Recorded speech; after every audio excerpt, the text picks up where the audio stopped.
عليكم ورحمة الله وبركاته.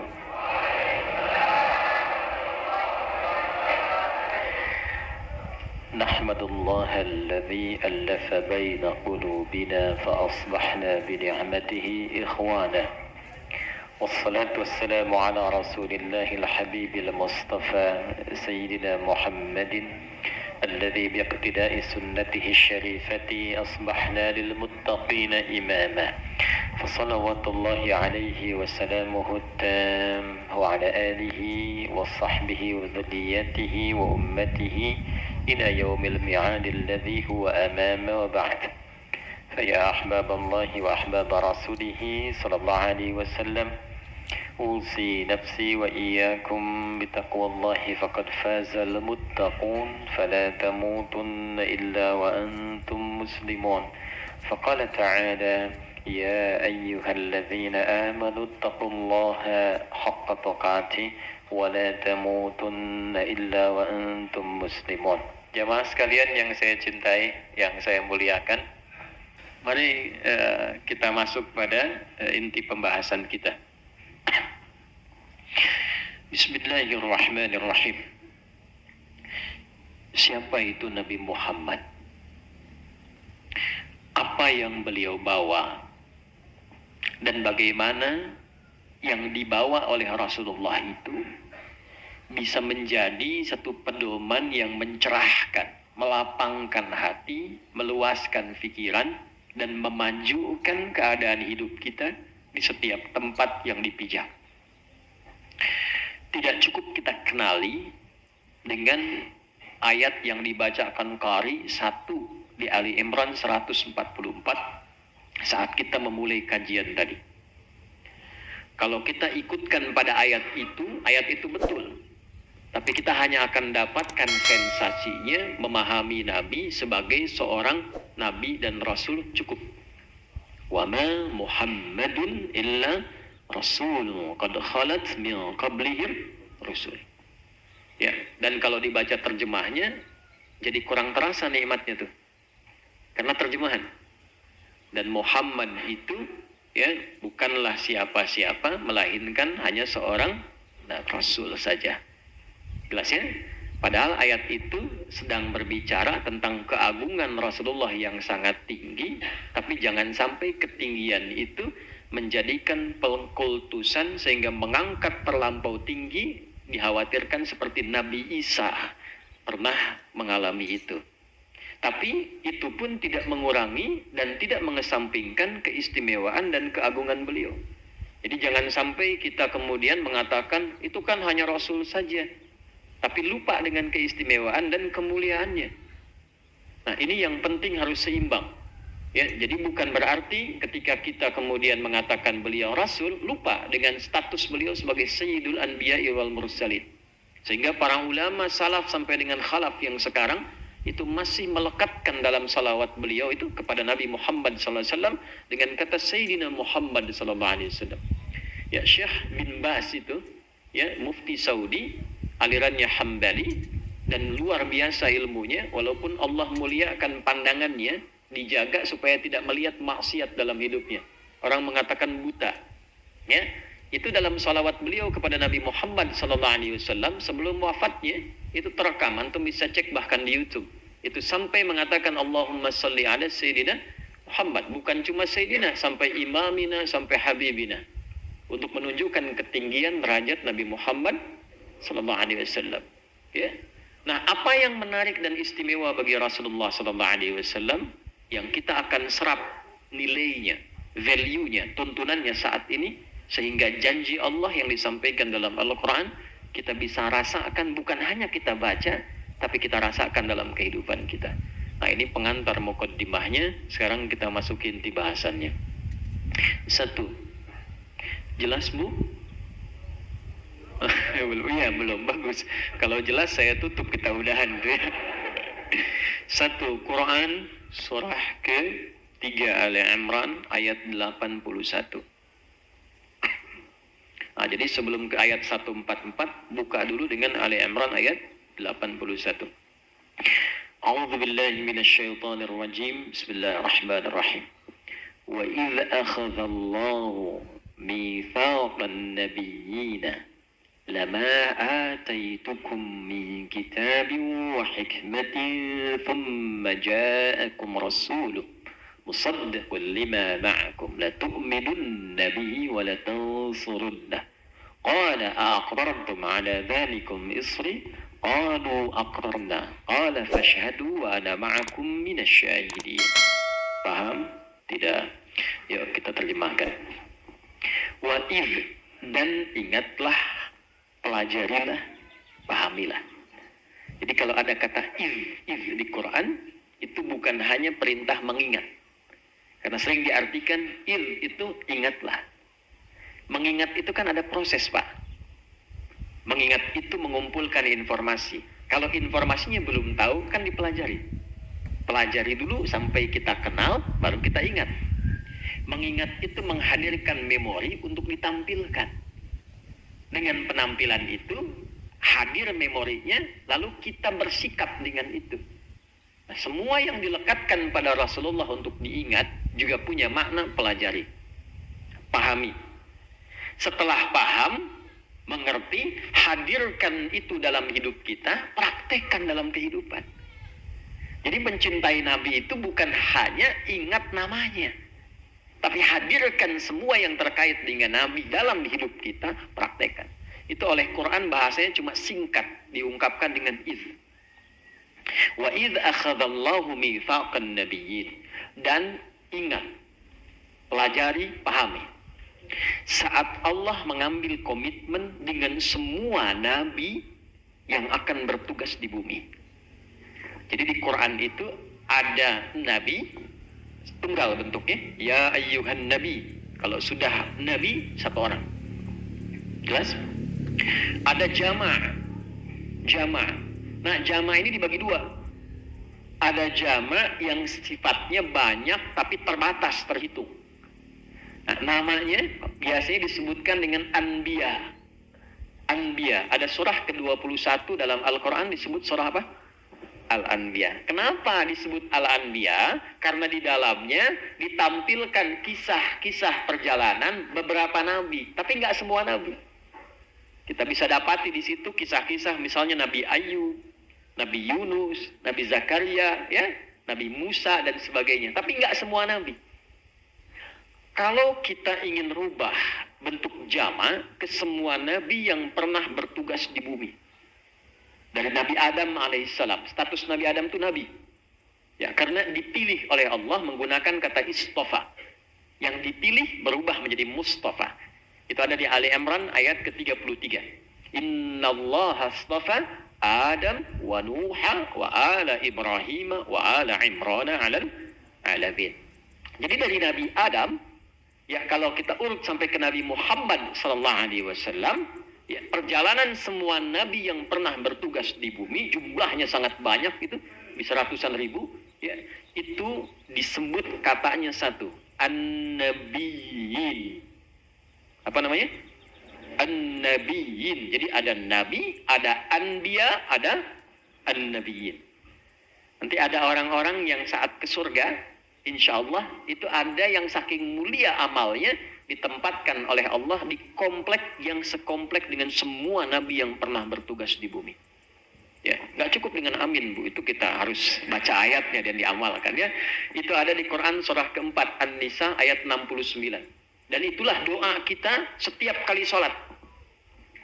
Ya.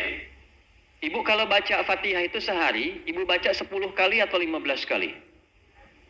15, 17, Bu. Ya, kalau 15 berarti sholat isya Ibu 2 rakaat tuh. Atau tadi subuh kesiangan, ya. Kan kita baca 17 kali kan Al-Fatihah itu.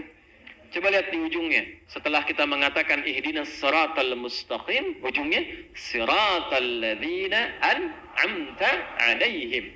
Lihat, an'amta 'alaihim, siratal ladzina an'amta 'alaihim. Ya Allah, mohon tunjukkan kami jalan kehidupan sehingga merasakan kenikmatan dalam hidup sampai ke surga, dikumpulkan dengan orang-orang yang pernah Engkau beri nikmat kepada mereka dan jaminan kenikmatan di surga. Siapa mereka?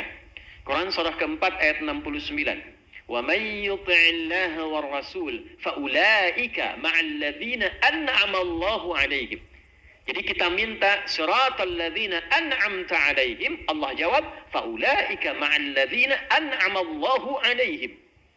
Yang pertama minan nabiyyin. Disebutkan nabiyyin. Jadi nanti ada yang sekompleknya itu dengan para nabi. Masya Allah. Bapak tengok-tengokan kan antar penghuni surga itu bisa nengok. Yang dari atas ke bawah. Bawah ke atas nggak bisa. Ya. Kan ada berapa pintu surga itu? 8 pintu surga sesuai amalan. Nanti yang tertinggi di atas itu bisa nengok ke bawah. Yang di bawah ditanya, kamu gimana? Nikmatnya luar biasa. Dengan siapa? Si fulan, si fulan. Kalau kamu di atas sama siapa? Jawabannya tuh elegan sekali. Depan saya Nabi Ibrahim katanya. Belakang saya Nabi Musa tuh. Kiri saya yang paling ganteng itu yang pernah disebutkan Nabi Yusuf.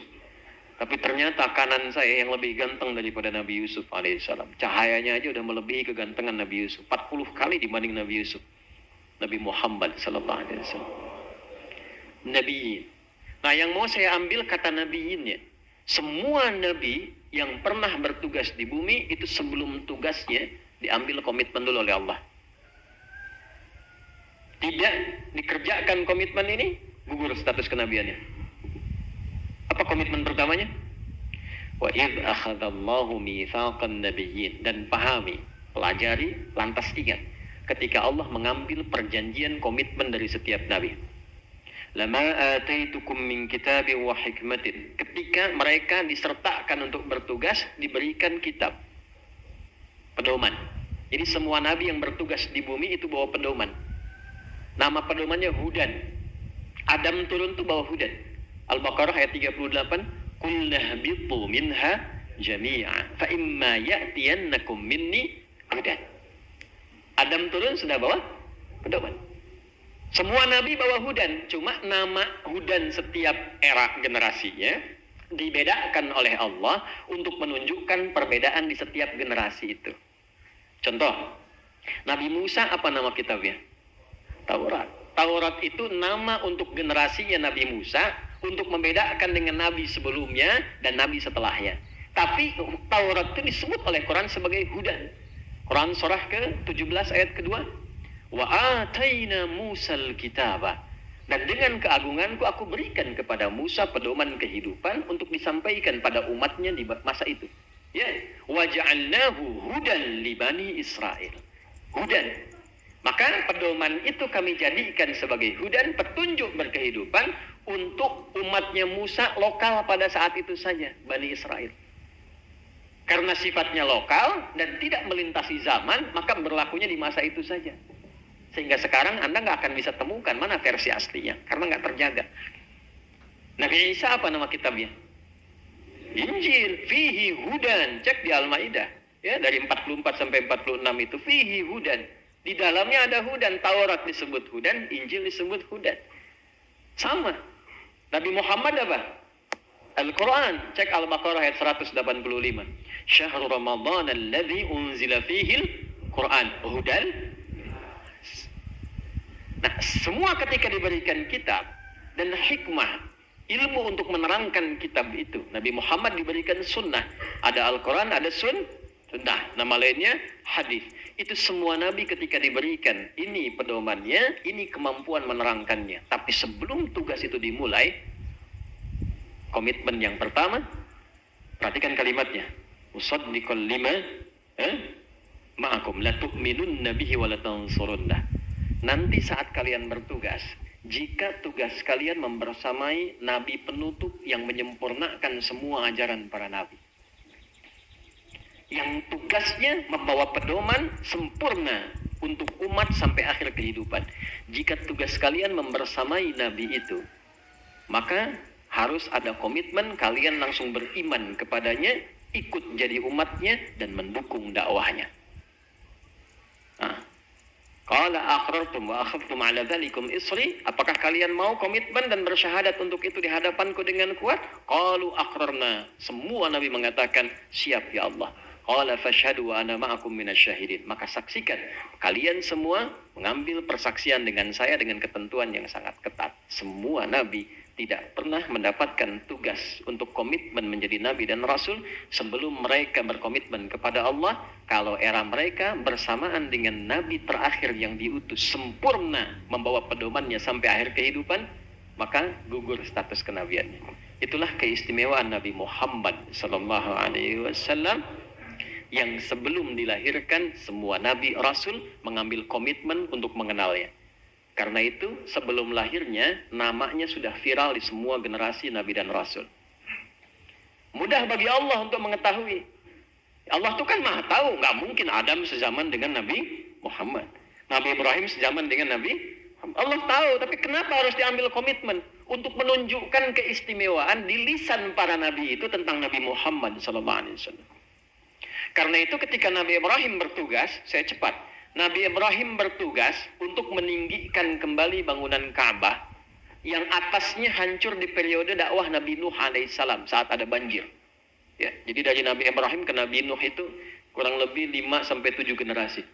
Ibrahim alaihissalam bin Azar atau bin Nahur bin Abir bin Kinan bin Al-Fahshad bin Sam bin Nuh alaihissalam. 7 generasi. Di era Nabi Nuh alaihissalam terjadi banjir besar, ya kan? Kemudian atasnya tersapu, bagian atas Ka'bah. Tinggal pondasinya saja.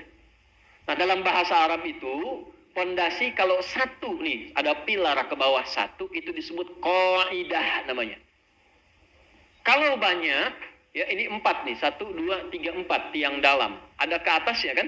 Ya, cakar harimau tuh. Ya, ayam kan kecil ya, cakar ayam.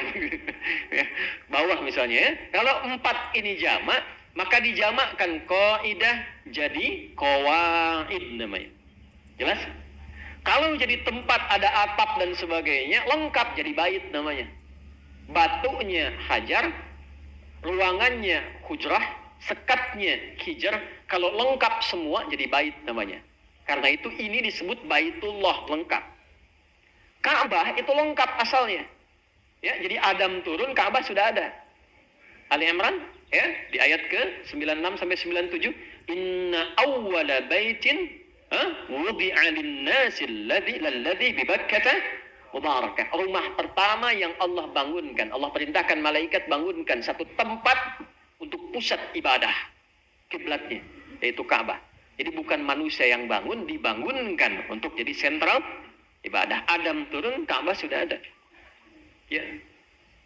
Jadi Ka'bah sudah ada, antum belum ada tuh. Sentralnya sudah ada. Nah, di era Nabi Nuh yang lengkap itu atasnya ya dengan izin Allah nanti hikmahnya besar sekali, kena banjir atasnya tersapu. Sehingga tersisa pondasinya saja. Gak kelihatan. Maka di era Nabi Ibrahim alaihissalam diperintahkan kembali meninggikan pondasi itu sehingga utuh kembali ke atas. Maka Nabi Ibrahim kemudian datang. Ketika hendak meletakkan batu pertama, dipijakkan kakinya. Pijakan kaki pertama untuk membangun sesuatu yang besar disebut makom namanya. Jadi kalau ibu umrah atau haji, kemudian mau tawaf, itu kan dekat Hajar Aswad ya. Sebelah kanan dikit itu ada makom Ibrahim ya Bu. Ya kan? Nah itu makom itu persis posisi awal kaki beliau memijakkan kaki pertama untuk meninggikan bangunan Ka'bah. Tadi itu ada rahasia di situ. Nanti lain waktu kalau ngaji lagi baru saya buka. Ya. Itu di antara kita saja tuh. Nah saat mulai memijakkan kaki, anaknya yang belum balik namanya Ismail alaihissalam, di sisi yang lain sebelah kanannya itu saking merasakan cinta dan sayang pada ayahnya, pengen bantu bapaknya. Karena ayahnya itu walaupun sibuk, itu selalu menyempatkan waktu nengok Bu, Pak. Nanti ada hikmah di Idul Adha itu salah satunya sifat ayah yang walaupun dengan kesibukannya masih memperhatikan keadaan anaknya. Nabi Ibrahim itu tugasnya di Palestina, ya, tapi anaknya tumbuh di Mekah, sesibuk-sibuknya masih bisa nengok. Makanya disebut Ibrahim. Di antara makna-makna yang banyaknya, salah satu artinya Abun Rahim, bapak yang punya perhatian dalam pada anak. Nengok dengan siapa tumbuh, dengan siapa bergaul, dengan siapa nikah. Karena ada rasa dari ayah ke anak, maka tumbuh cinta kasih dari anak ke ayah. Lihat bapak kerja pengen bantu. Jadi begitu Nabi Ibrahim mulai ingin meninggikan, anaknya bawa batu. Di sisi yang lain. Disusun-susun bahasa kita, Pak boleh bantu ya. Disusun-susun jadi satu bagian itulah yang kita kenal sekarang dengan nama Hijr Ismail. sisi yang lainnya. Nah, singkatnya ketika keduanya sudah selesai meninggikan itu, maka berdoalah keduanya di samping Ka'bah.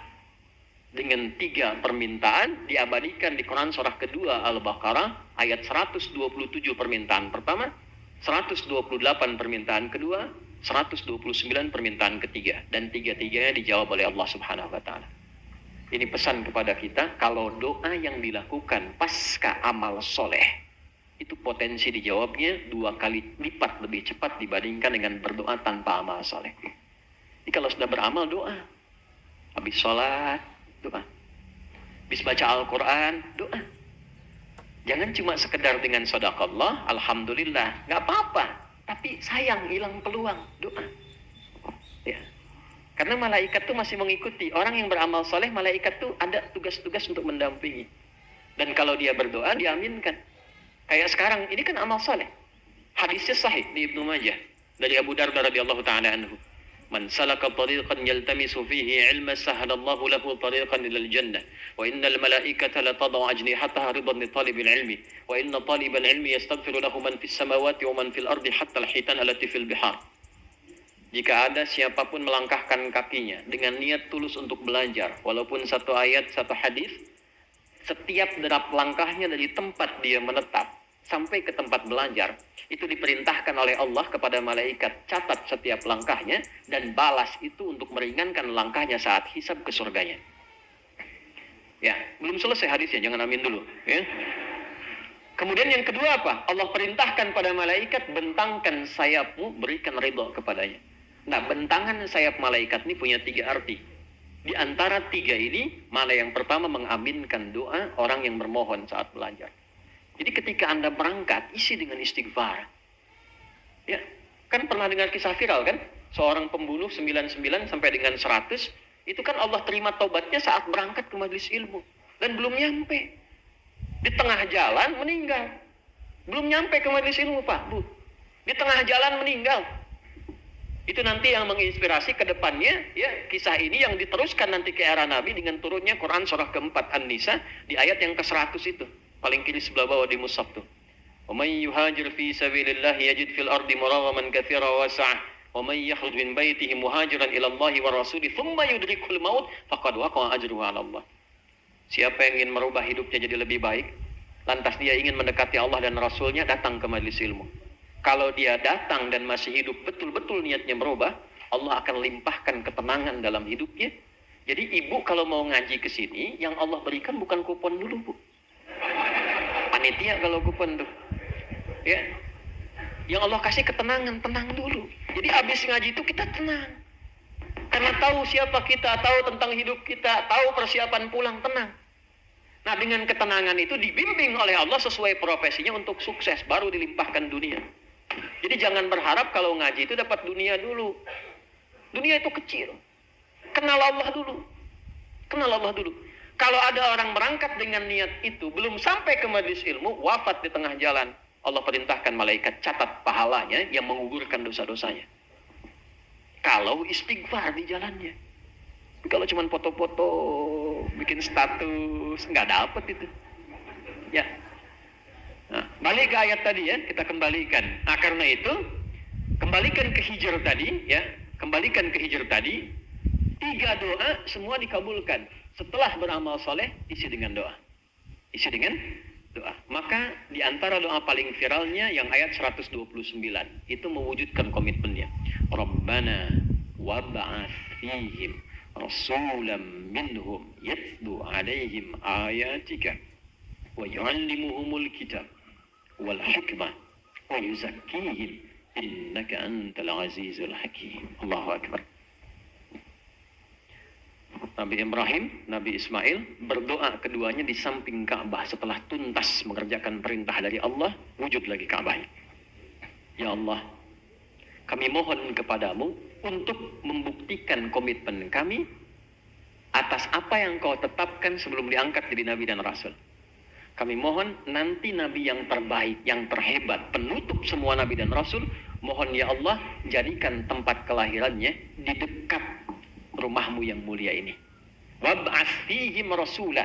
Jadi ini Ka'bah ya Allah, nanti jadikan ada perkampungan di sekitaran situ, yang lahir dari situ adalah nabi yang termulia.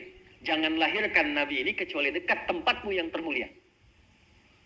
Dan satu-satunya nabi yang lahir dekat Ka'bah hanya Nabi Muhammad SAW. Silahkan dicek. Dan nanti ketika dia bertugas, ya Allah, sertakan dia dengan mukjizat terbaik, bentuknya ayat-ayatmu.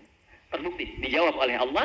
Begitu kemudian bertugas, mukjizatnya sudah seperti Nabi Isa alaihissalam, tidak seperti Nabi Musa alaihissalam. Mukjizat terbesarnya bukan tongkat, bukan tangan yang bisa melunakkan besi, tapi diturunkan Al-Quran. Mukjizat terbesarnya yang mengubah kehidupan dunia, Al-Quran. Dan bukankah setiap isi Al-Quran disebut dengan ayat? Al-Fatihah 7, Al-Baqarah 286. Perhatikan, wab'ats fihim rasulan minhum yatlu alaihim ayatika wa yu'allimuhumul kitab, hadis sunnah, wal hikmah, ini yang sedang kita pelajari, wa yuzakkihim, merubah jiwa mereka sehingga menjadi lebih baik, berislam lebih baik. Jahiliyah seburuk-buruknya manusia dengan sifat buruknya, datang Al-Quran, datang sunnah, berubah dan merubah mereka menjadi khairu ummah, manusia terbaik yang pernah hidup di bumi. Jadi menjadi Islam itu pasti lebih baik. Ikut Nabi itu merubah kita jadi lebih baik. Jadi kalau ada orang Islam mengaku Muslim, nabinya Nabi Muhammad tidak membuat dia menjadi pribadi yang baik, dipertanyakan keislamannya. Tuh, satu tuh ya. Nanti kita rinci, tenang, ini baru mukadimah kedua. Ya, jadi saya mau katakan Nabi Ibrahim, Nabi Ismail saja itu sebelum lahirnya Nabi Muhammad sudah berdoa kelahirannya, mengangkat keistimewaannya. Dan sekedar info saja, Nabi Ismail, Nabi Ibrahim itu datuknya Nabi Muhammad SAW dengan generasi periode yang jauh, kurang lebih 29 sampai 30 ke atas. Muhammad SAW bin Abdullah bin Abdul Muttalib bin Hashim bin Abdul Manaf bin Qusay bin Murrah bin Kilab bin Ka'ab bin Ghalib bin Fihr bin Malik bin Nadar bin Kinana bin Khuzaimah bin Mudrikah bin Ilyas bin Nizar bin Mudar bin Ma'ad bin Adnan bin Addi bin Adri bin Muqawwam bin Nahur bin Tarikh bin Ya'rub bin Yasjub bin Nabit bin Ismail alaihissalam bin Ibrahim alaihissalam. 29 sampai 30 generasi. Ayo ulangi. Itu setiap generasinya itu ribuan tahun. Ya, saya mau ngambil persepsi begini, maksud saya, ini yang bukan umatnya Nabi Muhammad saja. Tuh, kaget kan? Ya.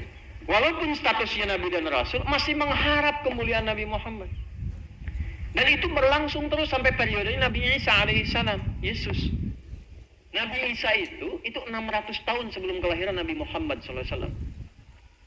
Dan umatnya salah paham waktu itu, menduga beliau sebagai Rasul terakhir. Karena apa? Ada kemiripan sifat dengan Nabi Muhammad di salah satu sifat namanya. Kasihnya, ajaran kasihnya begitu dalam. Nabi Isa lewat dengan murid-muridnya. Di samping, kali itu mungkin ya, kita sebut kali itu. Kalau sungai kan kebesaran. Tiba-tiba maaf, ada bangkai hewan. Riwayatnya cukup banyak, ada mengatakan, saya tuh kalau yang agak kurang bagus, lisan saya kaku bilangnya gitu ya. Nggak bisa saya bilang. Pokoknya ada bangkai hewan lah, kurang lebih begitu. Bau. Ya, itu muridnya menutup hidungnya. Bau sekali guru, katanya bangkai ini. Tapi perhatikan apa kata Nabi Isa. Yesus ini. Ya, Al-Masih. Mesiah. Al-Masih itu maksudnya yang diberi mukjizat bisa ngurap, mengusap, sembuh. Karena pada waktu itu yang paling tinggi itu era-era medis. Jadi dokter membanggakan diri seakan menjadi sesuatu tumpuan yang hebat. Maka di antara mukjizat Nabi Isa itu mengalahkan sifat-sifat medis, sekali disentuh, diusap, sembuh penyakit. Sakit gigi Nabi Isa, usap, sembuh. Sakit kulit, usap, sembuh. Dokter bangkrut lah waktu itu. Ya. Karena tinggi gitu ya. Balik. Itu Nabi Isa alaihissalam. Diduga Nabi terakhir, perhatikan komennya. Wah, itu giginya itu bersih sekali katanya. Kata muridnya, kok guru berkata begitu? Perhatikan jawabannya. Karena manusia itu hanya mengungkapkan apa yang ada dalam isi hatinya. Jadi sebetulnya yang membuat seseorang berbuat baik atau buruk itu adalah tentang kontrol hatinya. Bagaimana bisa mengendalikan pikiran dan jiwanya, bukan karena faktor eksternal. Anda duduk di sini, ada tetangga lewat, tidak nyapa, Anda marah. Yang salah itu bukan tetangganya. Yang salah Anda yang tidak mampu mengendalikan emosi. Mungkin dia buru-buru, kan? Mungkin sedang sakit gigi, bisa terjadi. Tapi kalau kita pahami, oh mungkin buru-buru, jadi akrab lagi. Sombong amat sih, sampai nggak kenal, si amat aja nggak sombong, kan? Nah, itu kan sebetulnya keadaan dirinya saja. Nabi Isa menyimpulkan itu. Ya, maka setelah itu berubah muridnya menjadi lebih baik, ajaran kasih. Dan itu mirip dengan salah satu sifat Nabi terakhir. Nanti saya ungkap di akhir. Maka mereka menduga ini Nabi terakhir. Disampaikanlah saya bukan Nabi terakhir. Nabi terakhir itu punya satu sifat yang gak akan bisa diungguli oleh nabi-nabi yang lainnya. Semua nabi yang bertugas di bumi tidak memiliki sifat ini. Sampai semua yang melekat kepada beliau namanya nama sifat semua. Ini saya nama zat nih. Ya, Adi misalnya. Di sini misalnya ada Joni gitu kan, misal. Joni nama zat. Asep nama zat. Ya, Adi nama zat. Nama zat itu nama untuk membedakan antara satu orang dengan orang lain. Adi yang nengok saya, Joni yang nengok Pak Joni. Tapi jujur, sabar, tawadu, rendah hati itu sifat namanya. Dan sifat menunjukkan kemuliaan yang melekat pada pemiliknya sepanjang itu baik. Nama yang melekat pada nabi-nabi selain Nabi Muhammad SAW itu umumnya nama zat yang membedakan Nabi A dengan yang selanjutnya. Nabi yang terakhir semuanya sifat.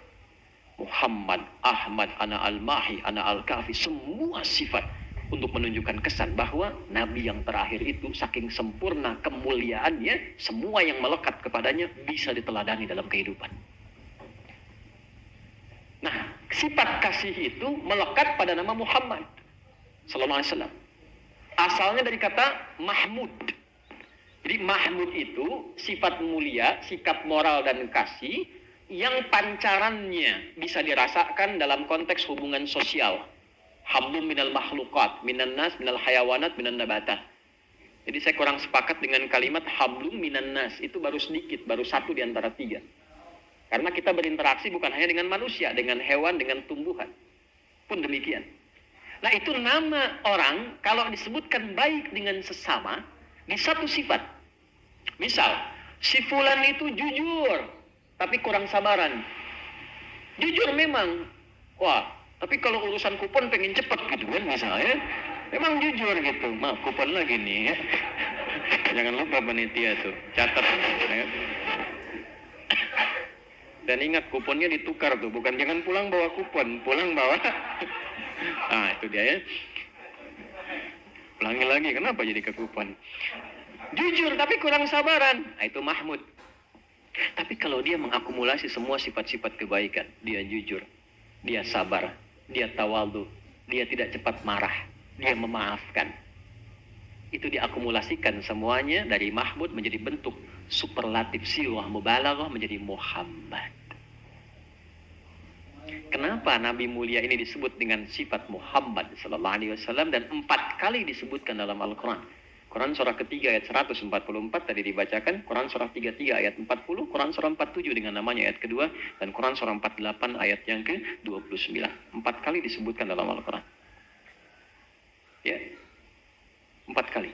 Untuk memberikan kesan begitu mulia dan istimewa akhlaknya sehingga bisa dirasakan kenikmatan dan rahmatnya oleh semesta alam. Wa ma arsalnaka illa rahmatan lil alamin. Itu intinya. Ada pada namanya. Makanya Anda tidak akan pernah mendapatkan Nabi paling lembut yang ketika dicela membalas dengan senyuman kecuali Muhammad sallallahu alaihi wasallam. Salat, ruku, ditaruh kotoran atas punggungnya. Marah? Tidak. Turun ayat idfa billati hiya ahsan. Ahsan beliau. Ya. Betapa luar biasanya. Kesaksian paling utama itu oleh pendamping hidupnya Sayyidah Khadijah radhiyallahu taala anha. Lihat di Al-Bukhari itu, kalau kita ngaji kitab Badul Wahyi itu kan 97 topik tuh. Topik pertamanya kitab Badul Wahyi. Itu kan yang paling viral hadisnya Jabir salah satunya. Turun dari Gua Hira setelah periode Iqra, siang-siang Bu. Wahyu belum turun dan belum pernah lihat malaikat Jibril dalam bentuk aslinya. Yang waktu Iqra bismi rabbikal ladzi khalaq itu nyamar jadi laki-laki, jadi manusia. Begitu turun siang-siang ada panggilan Muhammad. Muhammad. Nengok kanan kosong, kiri nggak ada orang, depan kosong, belakang juga melompong. Nengok ke atas ada sosok kata Nabi itu besar, kayak duduk antara langit dan bumi, ya. Kalau ibu ilustrasikan gini lah Bu, badan besar, Bu keluar siang-siang dari istiqomah nih jam 2, etikaf dulu adalah kajian misalnya, saya selesai jam 9, ibu sampai jam 2. Keluar tuh dari masjid, ada panggilan, Bu, gitu ya. Ibu nengok kanan kiri kosong, depan belakang nggak ada orang, ke atas sosok Bu, baju putih, rambut panjang, badan gede, duduk kayak duduk begini, Bu. Saya nanya ibu dah, ibu responnya gimana? Apa sih? Gitu, nggak mungkin itu, nggak mungkin tuh. Ya, makanya respon Nabi apa? Faru'aibutu minhu. Aku saking takutnya bulu kuduku naik katanya. Jadi takut itu alamiah. Nabi itu merasakan ketakutan itu ada sebagai contoh sifat manusiawinya. Kenapa ditunjukkan? Supaya muncul zikirnya saat gelisah apa zikirnya. Maka beliau mempercepat langkahnya kalau belum kenal itu malaikat wujud aslinya, malaikat Jibril. Ya. Mempercepat langkahnya sampailah ke kediamannya. Ucapan salam, assalamualaikum, wa kama qala wa kama hadatsa. Dibuka pintunya oleh istrinya, lihat wajah istri, itu setengah gelisahnya hilang, Bu. Setengahnya. Tuh ibu gimana caranya deh ya? Suami sibuk di kantor, pulang ke rumah, lihat ibu, dibuka pintu. Nambah masalah tuh. Kalau setengah hilang masalah, Bu, Khadijah, Bu. Ibu dandan, Zainab. Ibu masak, Sayyidah Saudah binti Zam'ah. Ya, ibu mencari informasi, Sayyidah Aisyah. Itu hebatnya. Makanya kenapa Nabi diizinkan menikah oleh Allah melebihi 4 perempuan. Istri Nabi kan lebih daripada 4 ya. Kenapa diizinkan demikian? Hikmahnya karena semua istri Nabi mewakili seluruh karakter perempuan di muka bumi. Jadi betul. Ibu kan diantara ibu ada yang senang masak kan? Kalau ibu mau cari masak yang harmonis dengan suami, pelajari sirahnya Sayyidah Saudah binti Zam'ah. Sayyidah Saudah itu dan nenek-nenek, Bu, usia di atas kepala 70-an. Betul, 70, 80. Tapi masih mau masak. Dan saat bikin adonan masih bercanda dengan Nabi. Nabi itu masih ngambil bagian dari adonan tepungnya, itu dikeningkan ke keningnya begini. Dan bercanda tertawa bersama. Ibu kapan panggil sayang pada kakek? Dengan usia yang tinggi. Itu tuh harmoni. Semua. Balik ke Sayyidah Khadijah. Zammiluni, zammiluni. Selimuti aku, kata Nabi SAW. Dibawa, diselimuti ke kamar. Begitu diselimuti, perhatikan kesaksiannya. Wa kama qala. Sayang, tuh, engkau itu adalah orang baik suamiku. Engkau selalu menyambung silaturahim. Innaka latasilu rahim. Engkau menjadi penopang bagi orang-orang lemah. Engkau menjadi pemangku bagi anak-anak yatim. Engkau tidak pernah punya musuh yang menyakitimu. Kalau dalam bahasa kita ini, bahasanya kurang lebih, tanamkan pada jiwamu yang paling dalam, aku akan selalu bersamamu dalam suka dan duka. Jadi kesaksiannya menunjukkan sifat-sifat kemuliaannya. Sayangnya, menjadi penolongnya, menjadi penopangnya, kebaikannya, itulah sebabnya disebut dengan Muhammad. Umat Nabi Isa pada itu memahami bahwa Nabi Isa itu punya sifat yang sama yang diramalkan dalam kitab sebelumnya. Disebutkan akan ada Nabi terakhir di antara sifatnya apa? Sangat mulia dengan sesamanya. Sifat kasihnya begitu dalam. Nabi Isa baru pada hewan. Nabi Muhammad jangankan hewan, tumbuhan. Ya, tuh sampai kaget bayi di belakang tuh. Ya. Aduh, kalau nyembelih kata Nabi, jangan sakiti hewannya. Jangan menzalimi hewannya. Tajamkan pisaunya. Tajamkan. Supaya mempercepat penyembelihannya. Diatur cara nyembelihnya. Cara menjatuhkan hewan itu diatur. Ya, supaya tidak menzalimi hewannya. Cara nyembelihnya pun diatur. Awas, hati-hati Idul Adha. Nyembelih jangan deketin sama hewan yang akan disembelih. Ini hewan A, ini hewan B. Si B disembelih, si A berikutnya. Jangan dideketin. Kandidat berikutnya. Sabar ya, cepet kok, tajam tuh dia. Ntar saya bikin ngantuk sebelum sembelih kayak itu tuh, itu ya, misal gitu ya, gitu. Waalaikumsalam Mas. Ya, tuh. Ya, dulu Pasar Rebo itu ada kakek-kakek ngurus masjid tuh, hebat. Saya lompat sebentar, datang dari Qatar, nggak tahu bagaimana, ini kuasa Allah ini orang Qatar datang ke situ. Saya pengen ini musola direnovasi katanya Pak. Renov jadi bagus, tapi yang ngurus bapak ini. Itu kalau orang sudah terlampau baik itu Allah sudah berkehendak datang. Rawat, jadi dirawat itu sampai beliau yang adzan, yang imamin, yang macam-macam. Tapi Allah muliakan sampai akhir hidup ya. Jadi perawat masjid wafat sesuai kebiasaannya. Hari Kamis sedang puasa ba'da asar. puasa, nunggu buka, cuman tiduran di atas karpet begitu. Tiduran, merem-melek, meninggal. Meninggalnya di tempat dia merawatnya dalam keadaan husnul khatimah, sedang puasa, habis sholat nunggu buka. Singkat, cuma merem-melek, meninggal. Itu hati-hati tuh, merem-melek. Nabi Isa demikian, hewan. Nabi Muhammad, tumbuhan, semarah-marahnya Anda, sedang dalam konteks militer peperangan pun, jangan rusak tanaman. Jangan injak rerumputan. Jadi sifat-sifat itu viral sebelumnya. Tapi kata Nabi Isa, saya bukan Nabi terakhir. Nabi terakhir itu punya sifat yang tak bisa diungguli oleh siapapun di antara kalangan para nabi, akan hubungannya dengan Allah. Jika ada sifat yang kedua, terkait dengan hubungan hamba dengan Rabbnya Allah, unggul di satu sisi, maka disebut hamid namanya. Apa namanya? Contoh, antum rajin sholat nih, tahajud dikerjain, tapi belum puasa. Baca Quran belum konsisten, itu hamid namanya.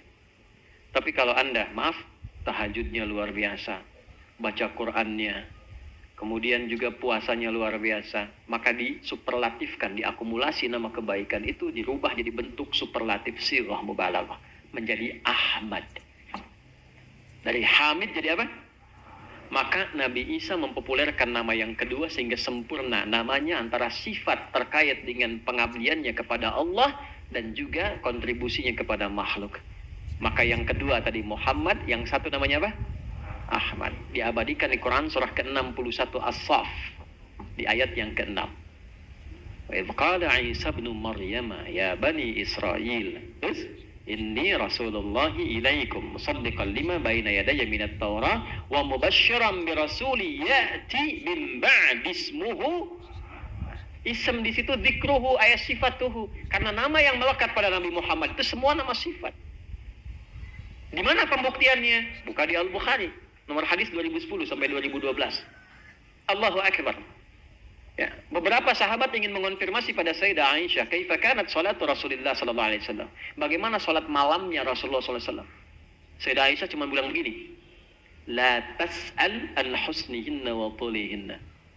Coba jangan tanya deh panjang dan bagusnya, susah diikutin. Saya aja punya pengalaman rakaat pertama kesenggol tuh. Ya, kakinya Nabi kesenggol oleh bagian dari Sayyidah Aisyah. Ada yang mengatakan tangan, ada yang mengatakan kakinya. Bu, kalau di rumah, suami sholat, ibu tidur. Kaki ibu nyenggol kaki suami, artinya apa? Artinya ruangannya sempit. Wah, ibu kemana-mana aja pikirannya. Artinya ruangannya sempit. RS 7, ruangan sangat sempit sekali sehingga selonjoran saja susah. Kena, bangun dilihat kaki suami bengkak. Dan itu belum selesai salatnya. Jadi begitu salam, pertanyaan pertama, lima hakadha ya Rasulullah.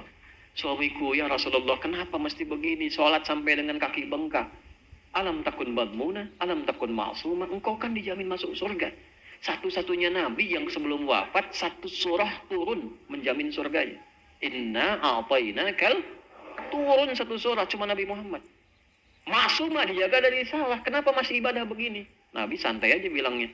Afala akunu abdan syakura? Apa enggak boleh aku menjadi hamba yang bersyukur atas semua nikmat itu? Santai. Nabi Rasul luar biasa, jaminan surga, dipuji akhlaknya, wa innaka la'ala khuluqin azim, status tinggi di hadapan Allah, masih mau tahajud rakaat pertama bengkak kakinya. Ya, ada orang bukan di sini.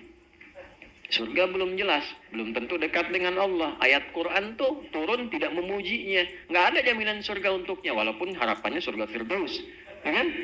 Ya, bangun malam, sholat enggak, cuman mata bengkak. Balik. Ya, penasaran sahabat-sahabat ini. Abdullah bin Mas'ud rekam dalam sejarah. Ada dikatakan Mu'adz bin Jabal, ada beberapa yang lain. Penasaran ingin membuktikan. Satu waktu Nabi tahajud di tempat lain, ikut di belakang. Begitu mereka ikut di belakang, ternyata yang dibaca Nabi rakaat pertama Al-Baqarah 100 ayat. Dan setelah selesai 100 ayat 100 itu, siap-siap tuh ruku, lanjut 286 ayat. Selesai itu, ya, ayat 286, siap-siap ruku. Ali Imran, nyambung Alif Lam Mim lagi, sampai 200 ayat. Siap-siap ruku setelah 200 ayat. Nyambung An-Nisa sampai 176 ayat. Rakaat pertama 5 juz 4 halaman baru ruku. Itu besoknya nggak ikutan lagi. Selesai. Ya. Makanya Nabi Isa memviralkan itu. Nggak ada yang bisa nandingi di antara Nabi dan Rasul. Susah ini. Ya. Ya. Nabi Nuh aja langsung berdoa untuk bisa diazab umatnya. Nabi Musa berdoa. Ya kan? Nabi Yunus kemudian merasa gelisah dengan umat langsung kabur. Sampai oleh Allah diberikan pelajaran masuk dalam perut ikan paus. Nabi Muhammad sabar aja. Lihat Abu Jahal, gini. Lihat Abu Lahab, sabar. Dan hijrahnya pun diperintahkan Allah. Bukan Nabi ingin berangkat. Tidak, Allah perintahkan. Kan viral tuh saat masuk Jarwal. Ya Makkah, anti ahabbu madinatin fi qalbi. Laula amarani Rabbi li an uhajira ma taraktuki. Makkah, engkau kota yang paling melekat dalam hatiku. Kalaupun Rabbku Allah tidak memerintahkan aku untuk berhijrah, tak akan pernah aku tinggalkan kau di sini. Itu sifat dakwahnya. Makanya sempurna Ahmad dan Muhammad. Ahmad sifat terkait kebertuhanannya, ubudiyahnya, ya syahadatnya. Syahadat itu kan berapa? Satu kan? Asyhadu an la ilaha illallah. Ya kan? Nanti 4 sifat terkait pembuktian syahadat itu disebut dengan syariat. 4 nama disebutkan Muhammad. 1 tambah 4 berapa? 5. Karena itu nama yang melekat pada Nabi Muhammad mewakili sifat-sifat rukun Islam di dalamnya. Syahadat kan kaitan dengan Allah. 4-nya syariat. Di 4 syariat itu gambaran refleksinya, pancaran sifat kebaikannya terletak pada namanya. Karena itu kalau kita berbicara tentang nama Muhammad sallallahu alaihi wasallam dan semua namanya, maka semua yang dilekatkan oleh Allah sejak kelahirannya itu semua sifat-sifat baik dan nama-nama kebaikan. Semua yang terkait dengan sosok yang mengandung sifat baik, dan ketika diikuti kebaikan itu kita berubah menjadi baik, maka bahasa Arabnya disebut dengan uswah. Apa namanya? Ada qudwah, ada uswah. Qudwah itu sosok teladan. Kita ikuti, cuma keteladanannya belum tentu menjadikan kita teladan lagi. Tapi kalau keteladanan itu kita ikuti, dan kita otomatis saat mengikuti itu menjadi teladan, maka berubah namanya dari qudwah menjadi uswah. Quran surah ke-33 Al-Ahzab ayat 21. Laqad kana lakum fi rasulillahi uswatun. Uswah. Dan kalau kita ngaji Warash atau Qalun bisa dibaca iswah. Jadi itu ayat bisa dibaca dengan 2 riwayat. Riwayat pertama uswah, laqad kana lakum fi rasulillahi uswatun. Sana hafaz dari Asim, bisa dibaca dengan i. Ya, Qalun dari Nafi' atau Warash dari Nafi'. Laqad kana lakum fi rasulillahi iswatun hasanah. Jadi bisa dibaca uswah, bisa dibaca Kenapa bisa dibaca dengan 2 cara? Karena 2 cara ini melengkapi semua sifat kemuliaan yang melekat pada Nabi Muhammad SAW. Saya cinta Quran dari kecil, Bu. Khususnya dari sejak ayah saya meninggal. Tapi saya nggak cerita itu, karena kalau saya cerita berhenti ceramah kita. Ya. Saya cuma mau katakan, karena kecintaan ini, saya belajar bahasa Arab. Bukan untuk bisa bicara. Kalau untuk bisa bicara gampang, gaul dengan orang Arab bisa bicara bahasa Arab. Tapi untuk bisa memahami bahasa Al-Quran, formal saya belajar S1, S2, S3 saya ambil bahasa Arab semua untuk memahami Quran. Bahkan S3 saya itu mengkaji, menganalisis bahasa Quran 30 juz khusus dalam persoalan mukhaf. Tafsirnya dari At-Tahrir wa Tanwir dari Syekh Muhammad Tahir bin Ashur itu 30 juz, 30 jilid untuk bisa memahami keindahan bahasa Quran. Dan dahsyatnya Quran itu bukan hanya ayatnya, bukan hanya kalimatnya, bukan hanya hurufnya, harokatnya ada maknanya. Harokatnya. Ini saya kasih contoh ya, bisa. Nanti kita masuk ke harokat nih. Saya kasih contoh yang kata nih. Alif lam mim, dzalikal kitabu la raiba fih. Itu kalau Bapak Ibu ngaji baca terjemah, dzalika diartikannya ini. Kitab ini. Padahal kalau kita belajar bahasa Arab standar, dzalika artinya apa? Itu. Tapi kenapa di mushaf diartikan ini? Karena mushaf mengambil sedikit dari balaghah. Dzalika di situ singkatan, za-nya hadza, lamnya lamul bu'di, kafnya kaful khitab. ini lamul bu'di untuk menunjukkan sesuatu yang jauh dari apa yang dibayangkan. Kaful khitab untuk menyampaikan pada apa yang dihadapan ketika bicara.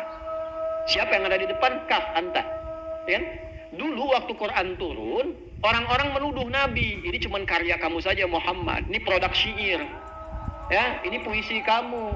Ini bukan firman Tuhan seperti yang kamu klaim. Turun ayat, kitab ini, Al-Quran ini, jauh dari apa yang kamu bayangkan. Bukan seperti apa yang kamu tuduhkan. La raiba fi, nggak ada keraguan di dalamnya. Kalau Anda masih ragu, kalau Anda mengatakan ini buatan manusia, tentu semua manusia bisa bikin yang misalnya kalau mampu. Itu baru huruf. Yang harakat, uswah dan iswah. I, kalau I di bawah Bu, apa namanya? Kasrah. Kalau A di atas, kalau U, kalau bulat, sukun. Itu ada artinya semua. Saya ke Garut, punya sahabat senior. Udah sepuh Pak. Orang mungkin 70 ke 80 tahun. Tangannya kena Parkinson. Tapi kalau tahu saya mau ngaji, itu beliau sudah standby mobilnya di depan, pengen nganter. Dulu tuh begitu. Punya villa di Garut. Jadi kalau saya ke Garut, harus pokoknya nginepnya di situ. Setiap datang, itu selalu disuguhi buah sukun. Datang kan, Ustadz ini sukun katanya kan, sudah matang mumpung hangat silahkan. Saya bilang, Pak, karena saya orang bahasa kan, Pak, ini bukan sukun, ini fathah. Kalau sukun masih bulat di atas tuh, jatuh ke bawah, kasrah. Istri bapak potong-potong, kebuka, masak, fathah. Saya kira mau ketawa di situ ya, kan kita bercandanya kan bercanda positif kan. Nabi aja kan bercanda, ada 165 hadis canda Nabi. Ternyata belum selesai. Beliau bawa sama nampannya balik ke dapur ke istri yang sedang goreng. Ma, kata Pak Ustadz, ini bukan sukun, ini fathah. Nih lihat nih, laqad kana lakum fi Rasulillahi uswatun, ada apa artinya kasrah? Kasrah itu artinya dari kata kasara, sesuatu yang kecil, pecah. Setelah pecah jadi serpihan kecil, khafad, rendah. Makanya disebut khafad, di bawah, rendah, pecah, kecil. Kalau ada huruf pakai i itu untuk menunjukkan sesuatu yang kecil, yang sederhana, atau yang lembut. Makanya perempuan rata-rata pakai i. Anta laki-laki, perempuan anti. Jazakallah khair, laki-laki, perempuan jazakillah khair. I untuk menunjukkan perempuan lembut. Lembut. Makanya kalau bapak keluar itikaf di sini nih, ya, ada hajat keluar jam 3 samping pohon tuh. Bisa kan? Nggak usah lari, tunjuk kasroh ya. Gitu ya. Kalau kita mau ganti dengan sesuatu yang tinggi dan banyak tinggi, banyak terkumpul, tinggi itu rofa namanya. Banyak kumpul disebut dhammah, in dhamma yang dhammu dhammatan. Kenapa uswah bisa iswah dan iswah? Uswah ingin memberikan kesan bahwa seorang Muhammad sallallahu alaihi wasallam itu sifat keteladanannya jangankan yang tinggi-tinggi, yang kecil-kecil pun bisa diteladani. Ikutin deh senyumnya Nabi. Begitu senyum, semua orang senang pada senyumnya antum. Sekarang yang saya kenal itu yang selalu ingin banyak mengumpulkan akhlak Nabi dan dipraktekkan dalam hidup, saya kenalnya satu tuh, Habib Umar bin Hafid tuh. Saya kalau ngaji sifat-sifat Nabi itu, Habib Umar tuh dari senyumnya, cara nerima orang, nggak bedakan siapa. Orang itu bermaksiat, orang itu taat, itu semua sama gitu. Luar biasa. Nanti kalau ngaji-ngaji lebih dalam, salah satunya. Makanya orang senang, orang cinta. Untuk bawa satu aja cara jalannya Nabi ikutin. Panggil dari belakang, Muhammad, nengok semua tubuhnya. Senyum dulu. Salamin. Ya kan? Pak Cepi, lurus saja. Haji Cepi, oh iya. Nggak apa-apa sih, cuma belum kembali kepada sifat-sifat itu. Itu Muhammad namanya. Yang kecil-kecilnya aja. Kecil-kecilnya. Apalagi yang tinggi-tingginya. Dan dahsyatnya semua bisa diteladani. Jadi suami Nabi Muhammad nikah, Nabi Isa nggak nikah. Nabi Isa single seumur hidupnya. Karena itu tidak ada keteladanan dalam rumah tangga, karena nggak menikah. Jadi kalau antum single ataupun jomblo, ya kan? Kalau single kan fisabilillah, perjuangan. Nah, jomblo nasib kan? Ya? Kalau kamu antum masih single, ingin meladani, bisa lihat Nabi Isa, Nabi Muhammad lebih sempurna. Tapi kalau ingin belajar tentang kehidupan keluarga, Nabi Muhammad sempurna. Jadi ayah, ayah. Jadi kakek, kakek. Ya, jadi panglima, panglima. Siapa Nabi yang pernah jadi panglima? Nabi Daud. Jadi panglima.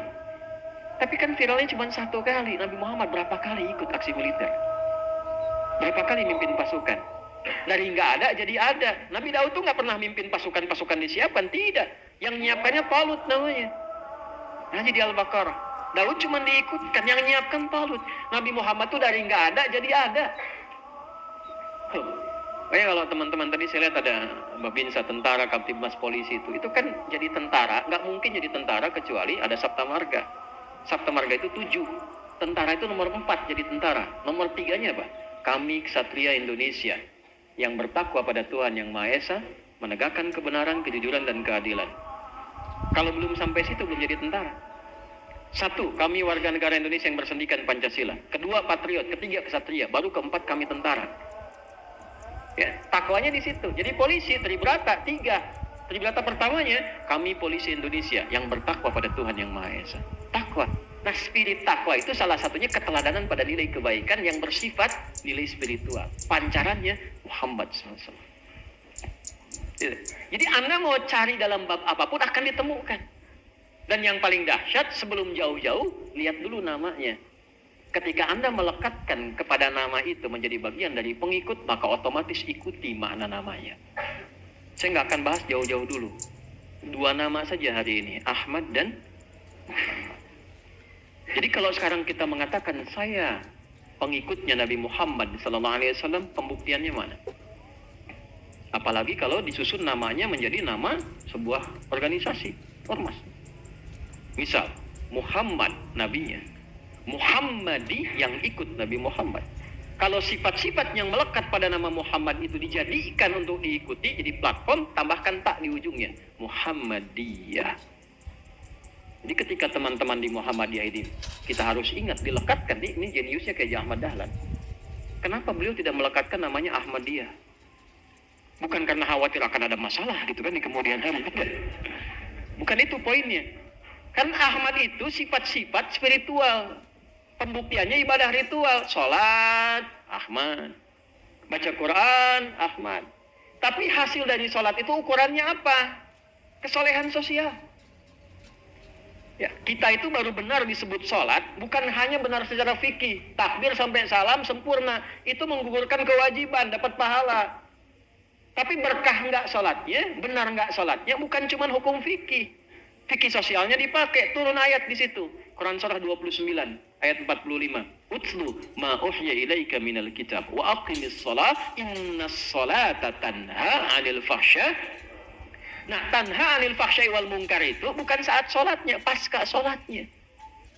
Apa itu fahsya? Keburukan yang bersumber dari syahwat. Zina, LGBT, kata-kata kotor, jorok, pornografi, porno aksi, dan turunan lainnya. Itu fahsya. Jadi kalau ada orang sholat, selesai sholat, benar fikihnya, benar pasca sholatnya, kata-katanya nggak ada yang kotor. Ini baru selesai sholat imam ya dikomelin. Itu imam siapa sih? Yang berpulang Timur Tengah kayaknya belagu banget tuh, maghrib baca yasinan. Maksudnya baca yasin itu kan keluar, kan nggak pantas. Ya, hilang tuh sifatnya. Fahsya, mungkar, keburukan yang diingkari hati. Maaf, sumbernya nafsu perut dan akal. Dusta, mungkar. Mencela, mungkar. Berselisih, mungkar. Mencuri, korupsi, suap menyuap, sogok menyogok. Maaf, merampok sampai menghilangkan nyawa, membunuh. Itu mungkar. Jadi nggak mungkin ada orang sholat kecuali dia punya pancaran keberhasilan dari sholatnya, merubah dia menjadi hamba yang baik. Itu sebabnya kenapa sholat itu amalan pertama yang diberikan dan diajarkan pada anak dari sejak kecil. Belum balik dilatihnya sholat, Pak. Tapi anak-anak sekarang advance, Pak, Bu. Anak TK udah manasik. Rukun 5 tuh tangganya tuh. Nggak salah, tidak. Cuman stepnya kejauhan. Ya, kenapa diajarkan sholat dulu? Supaya anak itu tumbuh jadi anak yang baik. Karena hikmahnya membentuk kebaikan. Jadi kalau Anda benar rukunnya dari takbir sampai salam, tapi pulang keluar dari masjid Istiqomah ketukar sendal, itu ada yang nggak tepat dalam sholatnya. Tadi sendal saya mana ya? Aduh, kok lupa. Oh ini. Ya Allah, lupa saya. Padahal dia ke masjid nggak pakai sendal. Tuh. Ini sekarang kita ngaji nih, awas nih. Kalau habis ngaji pura-pura ngambil kupon orang tuh. Itu salah juga. Kupon lagi itu. Hitung tuh 1.000 lebih dari itu. Ya, paham nggak? Jelas ya? Nah, jadi kalau sekarang disifati Muhammadiyah, berarti ya sebelum kita masuk, saya sudah dapat memo ini, kita jeda sedang. Sebelum kita jeda, kita simpulkan dulu. Satu, ketika ada nama yang melekat di dalamnya, pengikut Nabi Muhammad. Semua kita pengikut Nabi Muhammad. Umatnya kan? Baik, maka sifat pertama, dia mesti berbahagia dan bersyukur dengan anugerah ditetapkannya Nabi Muhammad SAW sebagai Nabi kita. Karena status ini sangat diharapkan oleh orang-orang sebelum. Kita tanpa minta dikasih oleh Allah. Maka berbahagialah dengan itu. Nabi Isa itu 600 tahun sebelum datang Nabi Muhammad, bergembira dengan kelahirannya. 600 tahun sebelum Nabi lahir. Wa mubasysyiran bi rasulin ya'ti min ba'di ismuhu Ahmad. Dan beliau memberi kabar gembira kepada umatnya dengan rasul yang belum datang saat itu. Kata beliau, nanti akan lahir setelah saya. Saya bukan nabi terakhir. Setelah saya akan lahir seorang nabi hebat, nabi agung tertinggi derajat di sisi Allah, sifatnya Ahmad. Bayangkan, nabinya belum lahir sudah bahagia. Ada nggak manusia yang begitu? Nggak ada. Ustaz Nur Ali langsung nyampe, alhamdulillah kita sekarang syukuran, Masya Allah. Dalam rangka apa Ustaz? Anak saya mau lahiran. Masya Allah, kapan? Nanti setelah menikah misalnya. Kan jamaah tanya nih, Ustaz sehat nggak gitu ya? Feeling nggak? Ini Nabi Isa nih, nabinya belum lahir, sudah menyampaikan berita gembira. Seorang nabi, rasul, gembira dengan kelahiran, dengan maulidnya Nabi Muhammad SAW. Dan diekspresikan, nah ekspresinya ini yang dituntun oleh Allah. Bagaimana cara mengekspresikannya? Jadi kalau gembira dengan kelahiran Nabi, dengan maulid, jangan ditanya. Kalau nggak gembira dengan maulid, salah tuh orang dipertanyakan, umat Nabi bukan. Babnya itu mengekspresikan kegembiraan itu seperti apa. Ya, jadi jangan sampai kita gembira dengan maulid, mengekspresikan maulidnya dengan cara yang tidak disenangi Nabi. Gitu. Caranya bagaimana? Baik, kita lihat. Tuh, satu contoh. Abu Lahab. Tahu kan? Tabbat yada Abi Lahabin ma aghna anhu maluhu wa ma sayasla naran jaminan sayasla naran. Dijamin dengan neraka. Seorang Abu Lahab. Walaupun dari lingkar keluarga dekat Nabi. Nabi diperintahkan oleh Allah Muhammad SAW, izinnya saya sempurnakan dulu. Sekarang kamu ingatkan keluargamu dulu sebagai contoh, supaya orang nggak fitnah. Ingatin orang, keluarga sendiri aja belum diingetin gitu kan. Maka diingatkan keluarganya dulu. Ketika sudah datang, disampaikan. Abu Lahab ini pengusaha, merasa banyak harta, sibuk merasa. Begitu datang, Nabi sampaikan. Saya diberi risalah oleh Allah, pembuktiannya begini. Tentang kebaikan, tentang ini. Tabbat yadah, kata Abu Lahab. Celaka kamu Muhammad perbuatan. Tabbat yadah itu ungkapan. Untuk menunjukkan satu, perbuatan yang sia-sia. Yang kedua, melakukan sesuatu yang gak penting. Yang ketiga, orangnya gak senang, marah. Tabbat yadah ya Muhammad, katanya. Celaka engkau ini. Aku lagi sibuk cuma buat dikasih tahu begini aja. Maka dia pergi, ketika pergi itulah kemudian dan sebagainya dia menetapkan menjadi musuhnya Nabi Muhammad SAW. Maka direspon dengan turunnya satu surah dan dibuka dengan kalimat yang persis sama jaminan untuknya. Dia nggak taubat selama hidupnya. Jadi ketika mengatakan tabat siadab, turun ayatnya tabat siada Abi Lahab wa tab. Dan disebutkan dengan nama sifat kunyahnya. Itu kan orangnya ganteng. Sempurna bu wajahnya itu. Dalam arti sempurna itu nggak ada cacatnya, nggak ada jerawatnya, nggak ada macam-macam, putih bersih.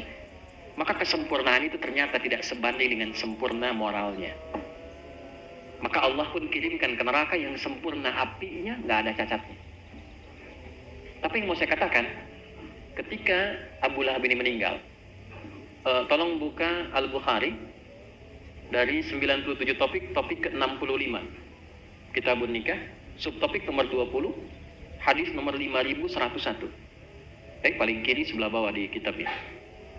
Perhatikan baik-baik. Abu Lahab ini ketika meninggal, selesai. Abbas saudaranya bermimpi. Abbas ini yang masuk Islam, pamannya Nabi sallallahu alaihi wasallam radhiyallahu ta'ala anhu. Punya anak nanti yang bungsunya Abdullah, dikenal dengan Abdullah bin Abbas. Abbas mimpi. Ditanya bagaimana keadaan Abu Lahab. Kata Abu Lahab, nggak ada yang aku lihat tiap hari kecuali hanya kesusahan saja. Itu jaminan Allah yang diberikan sejak zaman Fir'aun. Orang-orang yang ingkar frontal secara langsung kepada Allah dengan mengolok-olok ayatnya, dengan maaf sekali ya, mencela, mengolok-olok ya. Saya penting sampaikan ini karena era kita ini kayaknya gampang sekali gitu memunculkan sifat-sifat yang kurang baik.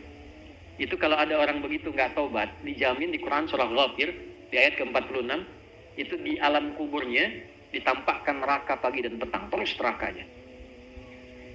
Bu, ibu mimpi tidur ketemu kuntilanak botak udah nggak karuan wajahnya gitu kan. Nah, bilang sama ibu, di depan mata ibu tuh, kira-kira ibu terusin tidur apa ibu bangun. Ada orang bilang begini, alam kubur tuh nggak ada siksa, yang ada itu cuma tidur aja, dibalas oleh Allah, tidurnya mimpi neraka terus pagi sampai petang. An-naru yu'raduna 'alaiha ghuduwwan wa 'ashiyya. Ditampakkan neraka. Maka Abu Lahab mengonfirmasi, saya susah terus katanya tuh di alam kubur itu. Karena tampak neraka terus. Jaminan dia yang Abu Lahab itu. Tabbat yada Abi Lahab. Saya selanaron dah. Dia tengah-tengahnya. Saya selanaron dah. Nah, narnya itu ditampakkan dalam kuburnya. Tapi tiap hari Senin itu diringankan. Tiap Senin.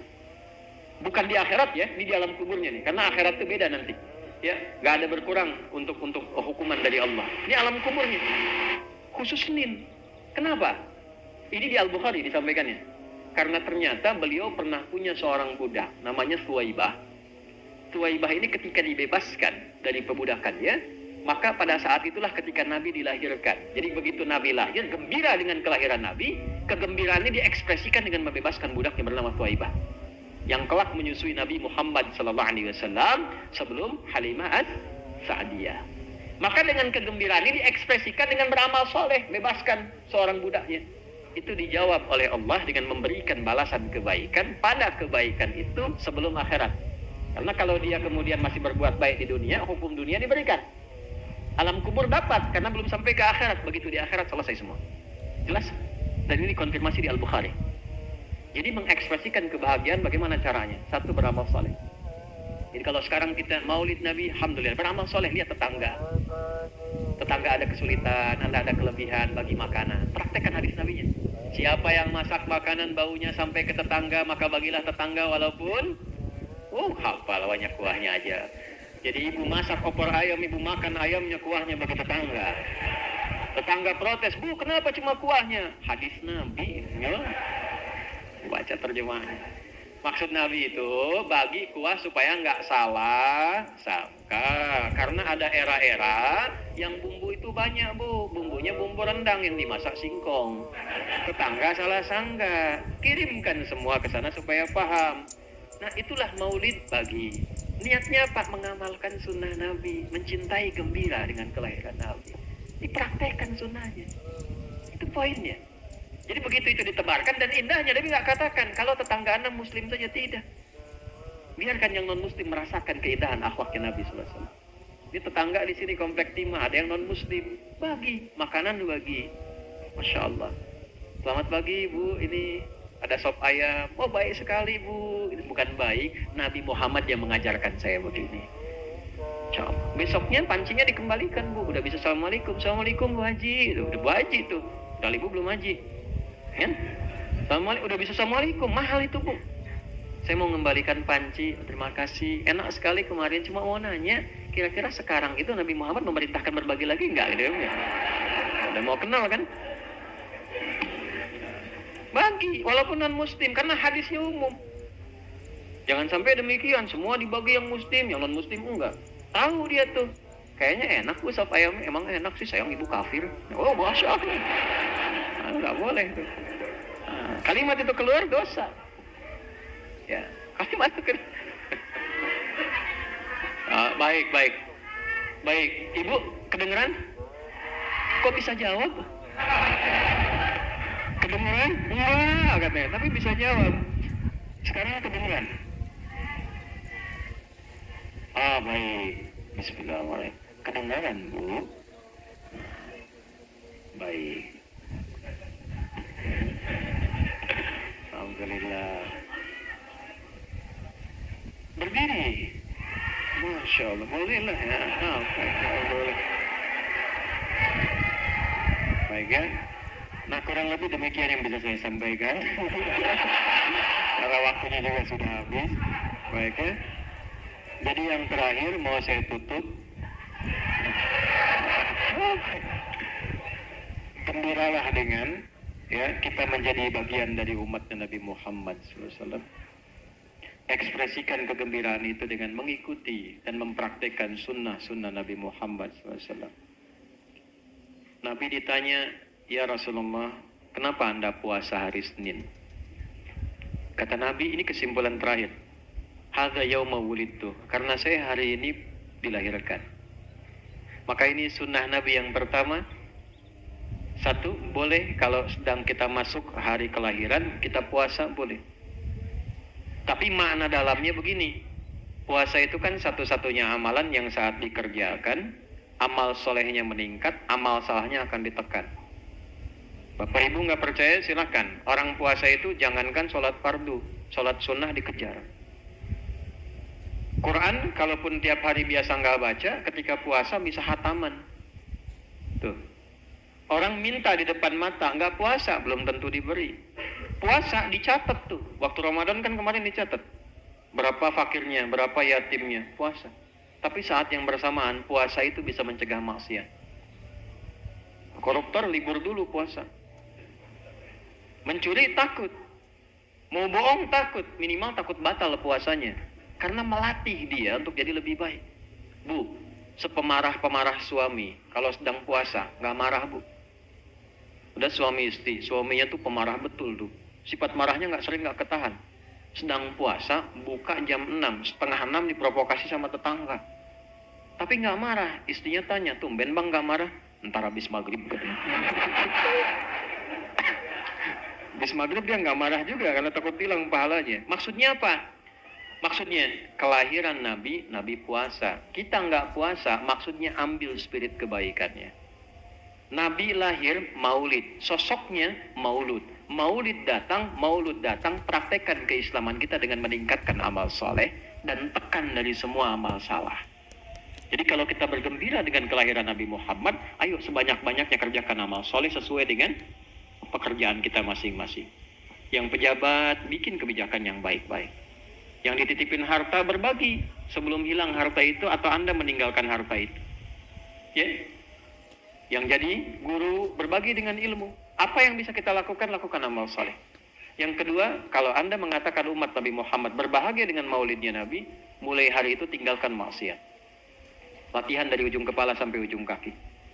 Yang terakhir, apalagi jika itu sudah dinamakan dalam bentuk satu kelompok, satu ormas yang memang diperintahkan Al-Quran, wal takum minkum ummah yad'una ilal khair wa ya'muruna bil ma'ruf wa yanhauna 'anil munkar wa ulaika humul. Maka ketika namanya dipraktekkan langsung bernama Muhammadiyah, artinya ada komitmen untuk mempraktekkan sunnah Nabi dalam kehidupannya dari ujung kepala sampai dengan ujung kaki. Itu kesimpulan yang bisa saya bahas di pertemuan kali ini. Saya ingin tanyakan dulu pada Bapak Ibu sekalian, jelas uraian saya? Bisa dipahami? Saya mau tanya, apakah kita beriman kepada Allah? Beriman kepada Rasulullah sebagai Nabi Rasul terakhir? Beriman. Nih, perhatikan ciri orang beriman. Al-Maidah ayat 101. Ya ayyuhalladzina amanu la tas'alu an asya'a in tubdalakum tasukum. Hei orang-orang yang masih merasa beriman, jika keterangan itu sudah jelas disampaikan sejelas-jelasnya, maka jangan banyak ditanyakan. Khawatir pertanyaan itu menjadikan uraian yang sudah jelas menjadi semakin tidak jelas. Itu kalau masih beriman. Saya tanya lagi, Bapak Ibu beriman? Jelas uraian saya. Ada pertanyaan? Selesai ini. Nah, maka selesai kajian kita dan uraian yang disampaikan. Baik, mudah-mudahan bisa membawa manfaat untuk kita semuanya. Saya ini gembira, senang Karena materi yang disampaikan pun terkait dengan Rasulullah. Saya itu paling senang kalau ngajinya Al-Quran dan Sunnah. Paling senang saya, apalagi terkait Rasulullah. Sehingga kesenangan ini pun kadang-kadang menghilangkan apa yang sedang kami rasakan. Ini saya berangkat, anak saya 3 sakit, Bu, Pak. Ya, yang satu demam, yang satu batuk, yang satu pengap sampai kemarin di oksigen malam. Jadi kami gantian sama istri hampir nggak tidur. Tapi kalau bahas tentang Quran, Nabi udah saya hilang semua tuh. Ya, dan alhamdulillah anak saya tuh yang sakit saya bilang, "Nah, Buya mau ngajar." Senyum dia, iya. Salam. Padahal dia baru 3 tahun, 4 tahun tuh. Kami tanamkan rasa cinta itu sehingga semua saling mendukung dalam kebaikan. Jadi saya sudah tunaikan kewajiban saya pada Bapak Ibu sekalian. Dan saya minta mohon biarkan anak-anak saya mendapatkan haknya untuk bisa mendapatkan ayahnya hadir di sampingnya. Ya. Karena anak saya nggak kenal saya sebagai Ustadz, Bu. Saya seumur-umur pulang rumah belum pernah saya dipanggil Ustadz. Betul, saya nggak pernah pulang nyampe rumah Ustadz, nggak ada. Anak saya pengen ayahnya. Ya. Mari kita berdoa, mudah-mudahan doa kita diterima oleh Allah Subhanahu Wa Taala, dimuliakan kita dan diterima kita sebagai bagian dari hamba yang beribadah padanya. Alhamdulillahi Rabbil Alamin. Nahmaduka hamdan kama 'allamtana an nahmadak wa nashkuruka syukran kama 'allamtana an nashkuraka antal muqaddim wa antal muakhir biyadikal khair innaka 'ala kulli syai'in qadir. Wassalli wa nusallimu ala rasulikal karim ya Allah nabiyyika Muhammadin wa ala alihi wa sahbihi ajma'in. Allahumma rabbana la tada' lana fi maqamina hadza dhanban illa ghafartah. Ya Allah, jika ada pendosa yang hadir di majlis ini, jangan biarkan dia meninggalkan majlis dan masjid ini kecuali Engkau ampuni seluruh dosa-dosanya. Wala hamman illa farajtah. Jika ada di antara kami yang datang dengan kegelisahan, jangan biarkan ia pulang kecuali Engkau telah tenangkan keadaan hatinya. Wala maridan illa syafaitah. Jika ada yang diuji dengan penyakit, mohon angkat dan sembuhkan penyakitnya. Wala asiran illa yasartah. Jika ada yang diuji dengan kesulitan, maka mohon hilangkan seluruh kesulitannya. Allahumma ja'al jam'ana hadza jam'an marhuma wa tafarruqana min ba'dihi tafarruqan ma'suma. Ya Allah, jadikan pertemuan kami mengikat kasih sayang di antara kami dan jadikan perpisahan kami mengumpulkan kami kembali dalam ketaatan dan kebaikan. Allahumma ja'alna ya Allah min atba'i sunnat nabiyyina Muhammad sallallahu alaihi wasallam wa muhibbi sayyidina Muhammad sallallahu alaihi wasallam. Ya Allah, jadikan kami termasuk umat Nabi Muhammad sallallahu alaihi wasallam yang konsisten mencintai beliau ya arhamar rahimin. Alhiqna ma'ahu wa ma'al ladzina an'amta 'alaihim minan nabiyyin was-siddiqin wasyuhada'i was-salihin wa hasuna ulaika rafiqa. Wa sallallahu ala sayyidina Muhammad wa ala alihi wa sahbihi ajma'in. Wa akhiru da'wana subhanakallahumma rabbana wa bihamdika asyhadu an la ilaha illa anta nastaghfiruka wa natubu ilaik. Walhamdulillahi rabbil alamin. Sebelum saya akhiri dengan salam, jangan lupa bersalawat kepada Rasulullah sallallahu alaihi wasallam. Allahumma salli ala sayyidina Muhammad. Assalamualaikum warahmatullahi wabarakatuh.